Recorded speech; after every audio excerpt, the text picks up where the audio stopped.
नमस्कार। न्यूज 24 उत्तर प्रदेश उत्तराखंड में आपका स्वागत है। आपके साथ मैं हूं मानस श्रीवास्तव। उत्तर प्रदेश में 2027 में विधानसभा चुनाव होने हैं और इसको लेकर के अब कांग्रेस ने भी जोर शोर से तैयारी शुरू कर दी है। आज कांग्रेस के तमाम आला नेताओं की एक बैठक हुई जिसमें पार्टी के प्रदेश मुखिया अजय राय शामिल हुए। चर्चा हुई अगले 100 दिनों की कार्य योजना पर, यानी अगले 100 दिन तक कांग्रेस पार्टी किस तरीके से अपने चुनावी अभियान को चलाएगी, इस पर आज गंभीर मंथन हुआ। वैसे तो कांग्रेस पार्टी इंडिया गठबंधन का हिस्सा है, लेकिन उसकी दावेदारी उसी वोट बैंक पर है जो वोट बैंक समाजवादी पार्टी का है। यानी कांग्रेस पार्टी लगातार पिछड़ों और दलित वोट बैंक पर अपनी दावेदारी को मजबूत कर रही है।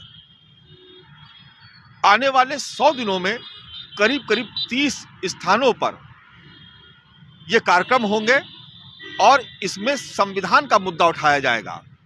एक बड़ी महत्वपूर्ण जानकारी यह भी है कि 12 जनवरी को जब प्रियंका गांधी का जन्मदिन होता है, उस दिन से कांग्रेस पार्टी का जो पिछड़ा वर्ग प्रकोष्ठ है वो एक अभियान शुरू करेगा और पिछड़े वर्ग को जोड़ने के लिए भी वो एक मुहिम शुरू करने जा रहा है, जिसमें तमाम विधानसभाओं से लेकर के कॉलेज और विश्वविद्यालय स्तर तक के युवा मतदाताओं से भी संपर्क किया जाएगा।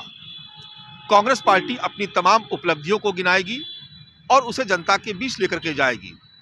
इसी तरीके से संविधान के सवाल पर दलित वोट बैंक को भी जोड़ने की लगातार कोशिश की जाएगी और उसको लेकर के कार्य योजना तैयार की गई है। संविधान संवाद के नाम से ये तमाम सारे कार्यक्रम आयोजित किए जाएंगे जो अगले 100 दिन तक आपको अलग अलग जिलों में नजर आएंगे। और उसमें भी सबसे महत्वपूर्ण बात यह है कि इसमें उत्तर प्रदेश के प्रमुख तीर्थ स्थल यानी काशी, मथुरा, अयोध्या, प्रयागराज, ये तमाम ऐसे महत्वपूर्ण और बड़े जिले हैं जहां पर इन कार्यक्रमों को आयोजित किया जाएगा।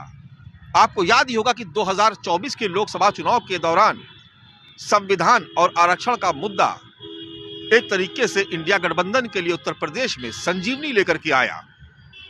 समाजवादी पार्टी अगर पहले स्थान पर पहुंची तो कांग्रेस ने भी 1 से बढ़कर 6 सीटें हासिल की और अब यही प्रदर्शन उत्तर प्रदेश के 2027 के विधानसभा चुनाव में भी दोहराने की पूरी तैयारी हो रही है। एक महत्वपूर्ण बात और भी है कि कांग्रेस पार्टी अब उत्तर प्रदेश में 9 से 10% की तादाद वाले ब्राह्मण वोट बैंक पर भी लगातार काम कर रही है, उन पर डोरे डाल रही है। कांग्रेस पार्टी की तरफ से कहा जा रहा है कि ब्राह्मणों का सम्मान जितना कांग्रेस पार्टी ने अपने कार्यकाल में दिया, उतना कभी किसी भी सरकार में, किसी भी सियासी दल की सरकार में वो सम्मान नहीं मिला। बात कुछ हद तक जायज़ भी है और वो इस लिहाज से क्योंकि जिस विधानसभा के सामने हम खड़े हुए हैं, इस विधानसभा में आज़ादी के बाद से और साल 1989 तक ब्राह्मण जाति के कुल 6 मुख्यमंत्री हुए और ये मुख्यमंत्री सभी के सब कांग्रेस पार्टी के कार्यकाल में हुए। यानी जब कांग्रेस पार्टी की सरकार थी उसके बाद से उत्तर प्रदेश में कभी भी कोई ब्राह्मण जाति का मुख्यमंत्री नहीं हुआ। ऐसे में इस वोट बैंक पर भी दावेदारी कांग्रेस पार्टी की बेहद मजबूत होती जा रही है। ब्राह्मण वोट बैंक को जोड़ने के लिए भी कांग्रेस लगातार प्रयास कर रही है। अब यहां समझने वाली बात यह है कि समाजवादी पार्टी भी लगातार ब्राह्मण मतदाताओं को लुभाने का प्रयास कर रही है। उसने बीजेपी विधायकों को बैठक के बाद दी गई चेतावनी को मुद्दा बनाया और उसे ब्राह्मण समाज के सम्मान से जोड़ा। ब्राह्मण समाज को समाजवादी पार्टी से जुड़ने का न्योता दिया। यानी कांग्रेस पार्टी भी उसी वोट बैंक पर लगातार काम कर रही है जिस वोट बैंक के लिए समाजवादी पार्टी प्रयासरत है। ऐसे में इंडिया गठबंधन में जहां पर 2 प्रमुख दल हैं, एक समाजवादी पार्टी और एक कांग्रेस, तो कांग्रेस पार्टी अपने आप को कमतर साबित नहीं होने देना चाहती। इसलिए वो लगातार अपने संगठन के विस्तार के साथ साथ अपने वोट बैंक को मजबूत करने पर भी काम कर रही है।